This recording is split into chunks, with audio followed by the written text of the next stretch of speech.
अगर अभी के तौर पे हम कहें तो हो सकता है कि अल्फा का टीजर और अल्फा का ट्रेलर किसी को पसंद आया होगा, किसी को नहीं पसंद आया होगा। लेकिन जिस तरह की नेगेटिविटी उस फिल्म के अराउंड हो रही है, मतलब उसके ट्रेलर और टीजर के अराउंड हो रही है, वो तो एक अलग टॉपिक हो जाएगा।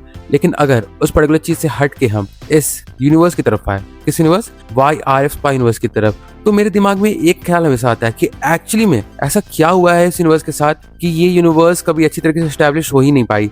मतलब हम जानते हैं कि इस यूनिवर्स में हमें ऋतिक रोशन, शाहरुख खान, सलमान खान, जॉन अब्राहम, टाइगर श्रॉफ, जूनियर NTR ऐसे कई सारे स्टार्स देखने को मिले हैं। लेकिन इन सब का सपोर्ट होने के बावजूद भी ये यूनिवर्स कभी भी काम क्यों नहीं कर पाई। अब कई लोग आके ये कह सकते हैं कि फिल्में अच्छी नहीं थी।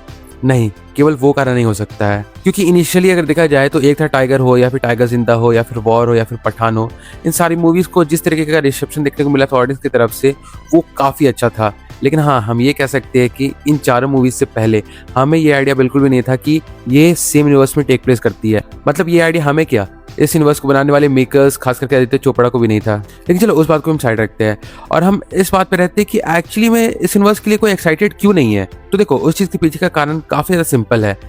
अगर आप गूगल पे जाके ये लिखो कि please show me the list of highest crossing movies world wide, तो उसमें जो आपको मार्वल की मैक्सिमम मूवीज देखने को मिलेंगी, जो टॉप पर है, उसमें जो मूवीज का नाम आएगा वो होंगी चाहे तो एवेंजर्स की मूवीज या फिर स्पाइडरमैन की नो वे होम। और देखो, इन सारी मूवीज में एक कॉमन पैटर्न है कि यहाँ पे जितने भी सारे कैरेक्टर्स हैं जो कि अलग अलग यूनिवर्स से अलग अलग मूवीज में एग्जिस्ट करते हैं, वो एक साथ आकर एक मूवी में पूरी तरीके से काम कर रहे हैं। कैमियो नहीं दे रहे हैं, पूरी तरीके से इस फिल्म में उनका इन्वॉल्वमेंट है। एवेंजर्स में देख लो, Iron Man, Captain America, Thor, Black Widow, Hulk, ये सारे के सारे कैरेक्टर्स, इवन हॉकाई, इन सारे के सारे कैरेक्टर्स का आपको प्रॉपर इन्वॉल्वमेंट देखने को मिलता है कि किस तरीके से ये सारे लोग एक कॉमन थ्रेट के अगेंस्ट लड़ रहे हैं, किस तरीके से इनके बीच में भी कई सारे डिफरेंसेस है, लेकिन उन सारी चीज़ों को साइड करके ये किस तरीके से उस कॉमन थ्रेट को एलिमिनेट करते हैं, ये देखने में काफ़ी अच्छा लगता है। और उसके बाद अगर हम स्पाइडरमैन नो वे होम की बात करें तो वहाँ पर टोबी मैगवायर का स्पाइडरमैन, एंड्रू गारफील्ड का स्पाइडरमैन एंड टॉम हॉलैंड का स्पाइडरमैन, ये तीनों स्पाइडरमैन एक साथ आते हैं। और सिर्फ कैमियो तक ये चीज लिमिटेड नहीं है, यहाँ पर भी हम एक प्रॉपर इन तीनों कैरेक्टर्स का इन्वॉल्वमेंट देखते हैं कि किस तरीके से खास करके टोबी मैगवायर का स्पाइडरमैन और एंड्रू गारफील्ड का स्पाइडरमैन टॉम हॉलैंड की स्पाइडरमैन की मदद करता है। लेकिन अगर इसी चीज को आप उठाकर YRF स्पाई यूनिवर्स की तरफ डालो तो वहां पर आपको केस टोटली अपोजिट देखने को मिलता है।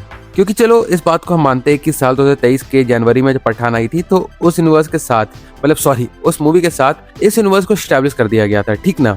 और उसके बाद अभी तक हमें 2 और मूवीज देखने को मिल चुकी है, एक है टाइगर 3 और दूसरी है वॉर 2। लेकिन अगर इन दोनों मूवीज में कैमियो से बढ़ के कुछ और प्रॉपर इन्वॉल्वमेंट अगर बाकी सारे कैरेक्टर्स का हमें देखने को मिलता तो फिल्म अपने कम से कम एक एस्पेक्ट को लेके थोड़ी इंटरेस्टिंग हो जाती। लेकिन यहाँ पर हमें वैसा देखने को नहीं मिला। और मैंने कई सारे लोगों को ये भी बोलते हुए सुना है कि ये यूनिवर्स एक्चुअली यूनिवर्स है ही नहीं, यहाँ पर बस कैमियो खेल रहे हैं बाकी सारे कैरेक्टर्स, कि अगर कोई कैरेक्टर थोड़ा सा किसी मुसीबत में पड़ा हुआ है तो वहाँ पर हम आ जाएंगे, वहाँ पर अपनी मदद कर देंगे और वहाँ से निकल जाएंगे। और चलो, इनिशियली ये सारी चीजें देखने में अच्छी भी लगती है और मैं ये भी नहीं कह रहा हूँ कि पठान के जस्ट बाद आपको ये ऐसी मूवी लेके आ जाओ जहाँ पर हमें कबीर, शाहरुख खान का पठान एंड सलमान खान का टाइगर, ये तीनों कैरेक्टर्स एक मूवी में एक साथ देखने को मिले with a proper involvement, with a proper plot, बिल्कुल भी नहीं। लेकिन कम से कम उस बात को एस्टैब्लिश कर दिया जाए।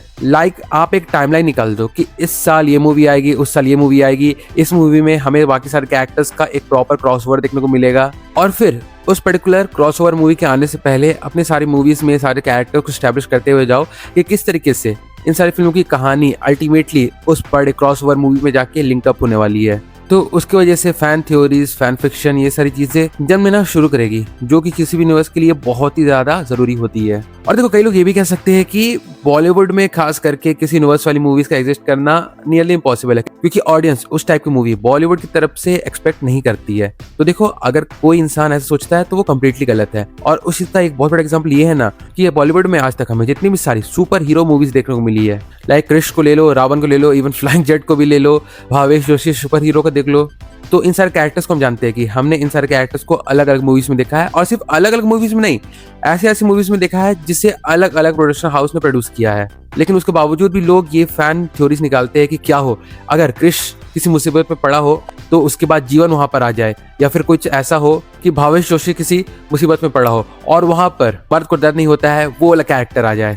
किस तरीके से आगे कहानियां बनेंगी, किस तरीके से आगे कहानियां कंटिन्यू होगी, किस तरीके से ये सारी चीजें एक बेहतरीन कहानी को शेप दे सकती है, इन सारी चीजों के बारे में बातें होती है आज के टाइम पे भी। तो इसलिए ये मत कहना कि लोग यूनिवर्स वाली मूवीज को लाइक अप्रिशिएट करने के रेडी नहीं है, एक्सेप्ट करने के लिए रेडी नहीं है बॉलीवुड की तरफ से, ऐसा बिल्कुल भी नहीं है। बस दिक्कत इस बात की है कि बॉलीवुड प्रोड्यूसर्स इस बात को समझ चुके हैं, लेकिन उन्हें ये नहीं पता कि उन्हें ऐसी मूवीज बनानी कैसी है। उनके दिमाग में बस एक आइडिया है कि हमारे पास ऑलरेडी कैरेक्टर्स एग्जिस्ट करते हैं जो कि सेम तरह की मूवीज में काम कर चुके हैं, मतलब सेम तरह की मूवीज में हमें दिख चुके हैं, तो क्यों ना हम उन्हीं सारे कैरेक्टर्स को उठा के एक यूनिवर्सल मूवी बना दे। जैसे वायरस स्पाई यूनिवर्स हो गया, उसके बाद रोहित शेट्टी का कॉप यूनिवर्स हो गया, जहां पर किसी भी एक मूवी का किसी भी दूसरी मूवी से कोई भी लेना देना नहीं था अनटिल एक क्रॉसओवर वाली मूवी आई। और अगर देखा जाए तो मैं कम से कम ये कह सकता हूँ कि चलो जो सिंघम अगेन मूवी थी उसमें कम से कम ये जो क्रॉस ओवर वाला एलिमेंट होता है ना, उस चीज को ठीक तरीके से दिखाया गया। मतलब कम से कम YRF स्पाई यूनिवर्स से तो काफी बेहतरीन तरीके से दिखाया गया है। मतलब हम ये भी कह सकते हैं कि वहां पर हमें जो इन्वॉल्वमेंट देखने को मिलता है बाकी सारे कैरेक्टर्स का, वो एक प्रॉपर इन्वॉल्वमेंट रहता है। ऐसा नहीं है कि अजय देवगन का कैरेक्टर किसी मुसीबत में पड़ा है तो कोई दूसरा कैरेक्टर आता है, वो अपना काम करता है और फिर निकल जाता है। बिल्कुल भी नहीं, they come, they stay there and they fulfil their duty. But at the end बात यही है कि सिंघम अगेन भी कोई बहुत बेहतरीन मूवी नहीं थी। बट सॉरी, यहाँ पर हम YRF स्पाई यूनिवर्स की बात कर रहे हैं, इसलिए मैं इस टॉपिक से भटक के किसी और मूवी पे अभी नहीं जाने जाऊंगा। तो हाँ, अगर YRF स्पाई यूनिवर्स अपनी इस पर्टिकुलर चीज मतलब इस इकलौती चीज को ठीक कर दे तो हम कह सकते हैं कि आगे के टाइम पे भी YRF स्पाई यूनिवर्स का जो खेल है वो खत्म होने से बच सकता है। कुछ होप उस चीज को लेकर हम कह सकेंगे। और उस चीज का सबसे बड़ा प्रूफ ये है कि जब अल्फा के ट्रेलर के एंड में बस 2 सेकंड का ग्लिम्स, वो भी ऋतिक रोशन के केवल आंखों का हमें देखने को मिला, तो ऑडियंस उस चीज के लिए ज्यादा हाइप्ड अप हो गई। और मैं लिख के दे सकता हूँ कि कई सारे लोग इस मूवी को ऋतिक रोशन की कैमियो की वजह से ही देखने के लिए जाएंगे।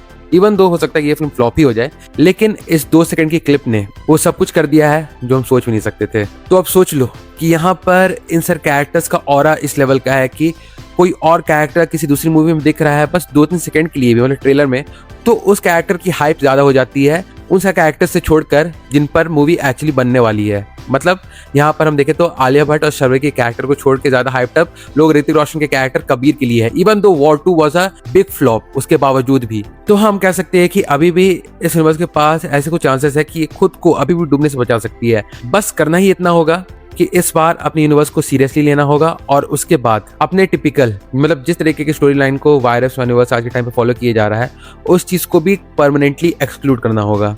और अगर ये 2 चीजें स्टार्टिंग में हो जाए तो हम कह सकते हैं कि आगे चल के इस यूनिवर्स का फ्यूचर संभल सकता है। वरना जिस तरीके से ये फ्यूचर आगे बढ़ रहा है उसे देख हम कह सकते हैं कि आगे जो भी इनका फ्यूचर होने वाला है वो कम्प्लीटली डार्क है। एंड अल्फा में इन्होंने क्या किया है वो तो अब हम फिल्म देख के ही बता पाएंगे, क्योंकि ट्रेलर को देख के तो लग रहा है कि इस बार भी इन्होंने हगाई है और कुछ नहीं। तो चलिए अल्फा को वेट कर लेते हैं एंड अल्फा जिस तरीके की मूवी निकलेगी उसके बाद हम इस यूनिवर्स के बारे में एक और बार बात कर लेंगे। But for now that's it and with that being said चलिए मैं वीडियो को यहीं पे कंक्लूड करता हूँ। तो वैसे अगर देखा जाए तो यही था मेरा एक ओवरऑल ओपिनियन इस पर्टिकुलर टॉपिक को लेके, जहाँ पर जो भी मेरे थॉट्स थे वो तो मैंने यहाँ पे बता दिए हैं। बट अगर इस पर्टिकुलर टॉपिक को लेके अगर आपके कुछ थॉट्स है तो उसे भी आप कमेंट सेक्शन में लिख के जरूर से बता सकते हो। मैं फॉर श्योर जानना चाहूंगा कि इस चीज को लेकर आपके थॉट्स किस तरीके के हैं। So do drop your views in the comment section. और हाँ, बाकी फिर चलिए मिलते हैं बहुत जल्द एक और नए वीडियो के साथ, तब तक लिए बाय।